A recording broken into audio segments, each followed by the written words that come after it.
विश्व ऐतिह्य सूर्य मंदिर को मंगलवार सन्धार G20 संस्कृति विभाग प्रतिनिधि दल बुली देखि 20 देशर 37 जन G20 प्रतिनिधि माने पुलिसर कड़ा सुरक्षा व्यवस्था मध्य एठारे पहुंचवा पर IOCL निकट में जिला प्रशासन ASI और पर्यटन विभाग पक्षर ओडिशा परंपरा अनुसार विपुल स्वागत संबर्धना दि जाइथिला।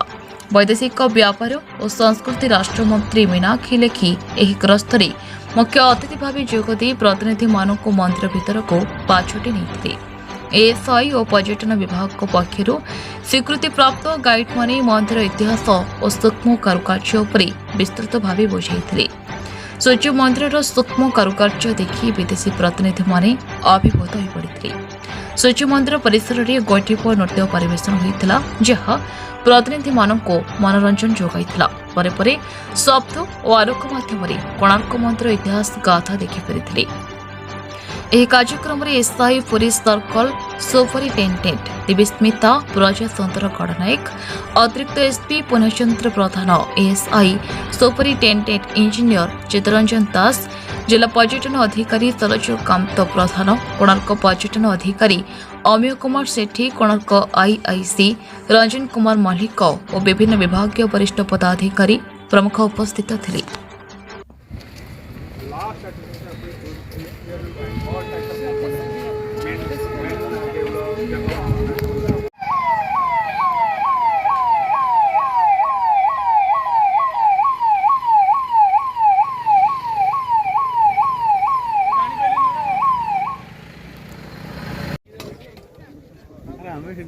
ज्ञान सब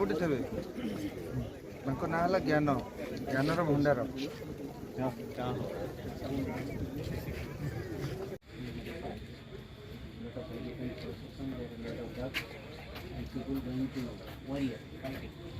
Originally from the ground it was 90.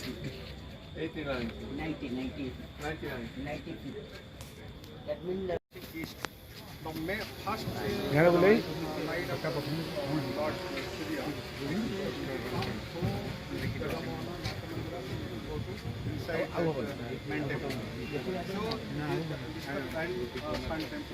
and Sun Temple you find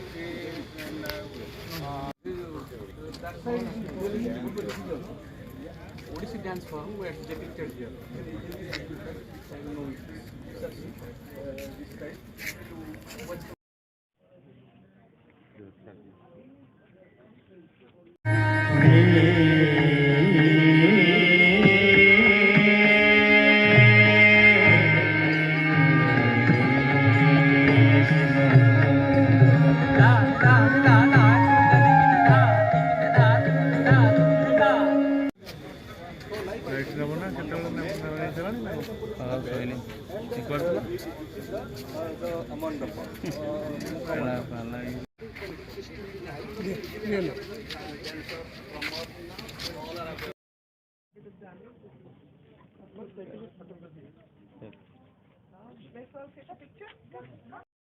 I mean, I do my research. May I say so? She's a minister with a difference. Look at me. Ma'am, this side. And I also say stick is gone, broken on the top part, upper part. Now, they are prepared, please. and it will have been a place where musicians, dancers, and as I said in the morning, the performing arts area.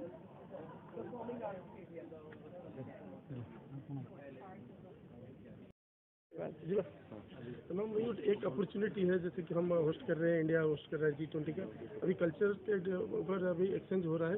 क्या in future पर्यटन के क्षेत्र में यह कितना बढ़ा देगा ये जो समिट और बढ़ा देगा? विशेष आज जो सेंटेबल विजिट हुआ है G20 का जो रिप्रेजेंटेटिव्स विजिट किए हैं और पूरा प्रोग्राम क्या है और ये फ्यूचर के लिए इंडिया के लिए क्या फायदा लाएगा? देखिए, भारत को अध्यक्षता मिली है G20 की और इस अध्यक्षता को भारत ने प्रधानमंत्री मोदी जी के नेतृत्व में इस प्रकार से एक अपॉर्चुनिटी के रूप में देखा है कि हम भारत की विशेषताओं से पूरी देश दुनिया को अवगत कराएं।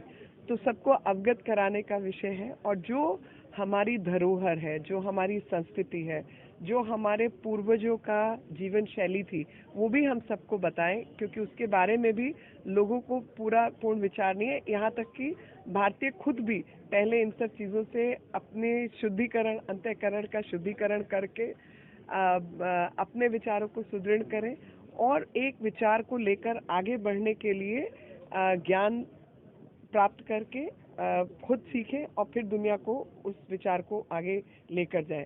जब आज़ादी का अमृत महोत्सव भारत मना रहा है और प्रधानमंत्री जी ने कहा कि आने वाले जो 25 साल हैं वो भारत के लिए अमृत काल के रूप में काम होंगे, उसमें भारत अपनी ऊंचाइयों को प्राप्त करेगा, बशर्ते हम सब लोग सही काम करें और अपने इतिहास से गौरवान्वित होकर अपने पूर्वजों के द्वारा दिखाए रास्ते पर चलकर आने वाली सीढ़ी को पकड़ें। और आने वाली सीढ़ी हमें तब तक नहीं मिलेगी जब तक हमें अपने इतिहास की जानकारी नहीं हो। और देश दुनिया को भी जब हम बात करते हैं, आज की तारीख में लोग सस्टेनेबल डेवलपमेंट गोल्स की बात कर रहे हैं, तो बहुत अच्छे विचार हैं, लेकिन हमारे पूर्वजों ने प्रकृति और सृष्टि दोनों के सम्मेलन से हमारी भारतीय संस्कृति का उत्पन्न किया और उस भारतीय संस्कृति को जब उत्पन्न किया वो हमारे एक एक पत्थर और एक एक कण कण में दिखाई देती है। उस कण कण को अगर भारतीय परंपराएं खुद अपने आप को जीवित नहीं रखेंगी तो देश दुनिया को क्या बताएंगी। तो समय है कि भारतीय अपनी परंपराओं से सीखकर अपनी परंपराओं के विचार सुदृढ़ कर उसको अपने कर्तव्य के रूप में, कार्य के रूप में आगे लेकर बढ़े। तब आने वाले जो 25 वर्ष है भारत के लिए अमृत काल का शुभ संदेश लेकर आएंगे। खुद आप समझा रहे थे, आप देख रहे थे कि समझा रहे थे G20 के जो मेंबर्स है लोग आए और यह कि इतना बड़ा टेम्पल जो कि world heritage monument eastern India का एक ही वर्ल्ड हेरिटेज मोन्यूमेंट है, क्या उनको समझाए और क्या उनका फीडबैक लिया आपने? मैं उनको ये बता रही थी कि हमारे यहाँ पर धर्म और विज्ञान का अंतर नहीं था और हमारे जो धार्मिक स्थल थे वो शिक्षा दीक्षा का भी स्थान होते थे। जैसे कि वो नाट्य मंडप है, तो उस नाट्य मंडप में हम नृत्य के माध्यम से अपने जो विचार हैं वो आने वाली पीढ़ियों तक पहुंचाने का काम करते थे। और संगीत, मैं नाट्य शास्त्र का एक श्लोक का एक लाइन आपको बताना चाहती हूँ। गीतम वाद्यम नृत्यम च संगीतम उच्यते, यानी गीत, वाद्य यंत्र और नृत्य जो है उसको हम संगीत कहते हैं। और संगीत हमारा एक माध्यम था अपने विचारों को प्रकट करने का। तो जब आप मंदिर की दीवारों पर ओडिसी नृत्य की एक चित्रण देखते हैं, एक मूर्तियों के रूप में, और आप सामने देखते हैं परफॉर्मिंग आर्ट का ऑडिटोरियम जैसे बनाया हुआ, और आप देखते हैं कि ये जगह असलियत में सूर्य का मंदिर थी। तो जहाँ पर चंद्र ग्रहण, सूर्य ग्रहण, इक्विनॉक्स और साल दर साल क्या होगा, अगला साल कब होगा, किस तारीख को क्या तिथि होगी, ये सब का ज्ञान भी यहाँ मिलता था। तो ये ज्ञान का क्षेत्र था। और इतनी सुंदर कलाकृति पत्थरों पर उकेरने का जो काम किया, और जो स्ट्रक्चरल इंजीनियरिंग की इतना वजन ढोने के लिए किस प्रकार का वजन चाहिए, कैसे उसकी ताकत बढ़ानी होगी, किस तरीके के पत्थरों का निर्माण शैली क्या रही होगी, वो तब तक संभव नहीं था जब तक कि हमारे पूर्वज विज्ञान को नहीं जानते थे। और मैं ये मानती हूँ कि हमारे लिए ज्ञान में अंतर नहीं था कि ये आर्ट और क्राफ्ट है और ये साइंस और टेक्नोलॉजी है। विदेशी भी इंस्पायर होंगे बहुत ज़्यादा। वो सब तो कई चीज़ों में उनकी समझ, हमको अपने आप को समझाना ज़्यादा ज़रूरी है, उनकी समझ कई क्षेत्रों में हमारे से अधिक परिपक्व है। और समय है कि भारत अपनी समझ से अपने आप को परिपक्व करे, और देश दुनिया आपका इंतज़ार कर रही है। Leticia, And from which country? from Brazil. Have you enjoyed this visit to Odisha, and now you're visiting Sun Temple, world famous Sun Temple, World Heritage Site Sun Temple. How are you enjoying this visit, and how you think that the cultural exchange between India and other country it will develop on your visit? Oh, I'm enjoying very much. I think the temple is extremely beautiful. It's something very different from anything I have ever seen, especially because of the fact that it's built like a chariot and it's dedicated to the sun god. So I think it's something very particular to India.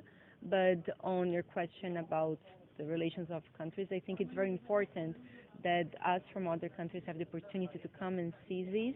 And this is also a very good incentive for us to strengthen our cultural cooperation within the G20 working group, as it gives us a living example of how, or the value of this kind of places can have in our lives. Thank you. Thank you. Thank you. I will ask you a question. Okay. Your name, please. My name is Ananto Seta. I'm delegate from the Indonesia. Indonesia. Yeah, we And have a lot of relationship between Indonesia and India, especially Odisha. We have what we call the festival called Kalinga Bali Yatra. This is the what you call the connections between Kalinga business relation between the Indonesia and the Odisha. and Odisha. It's many years ago. So we proposed that this kind of what you call a relationship will be proposed to the UNESCO next time. Yeah.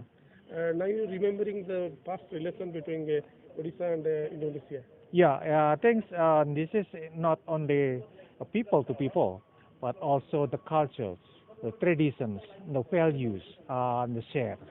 And the Kalinga in Indonesia and Kalinga in Bali are also connections on the spice route. It's part of the spice route between Indonesia and India. After this visit, what do you want to give message to the world for the peace? This is the heritage. This is a lot of values from our ancestors that human being should be in one. No matter the colors, the religions, the race, we are one. Our ancestors already prove and teach us how to connect the people around the world. Yeah. Thank you very much. Thank you.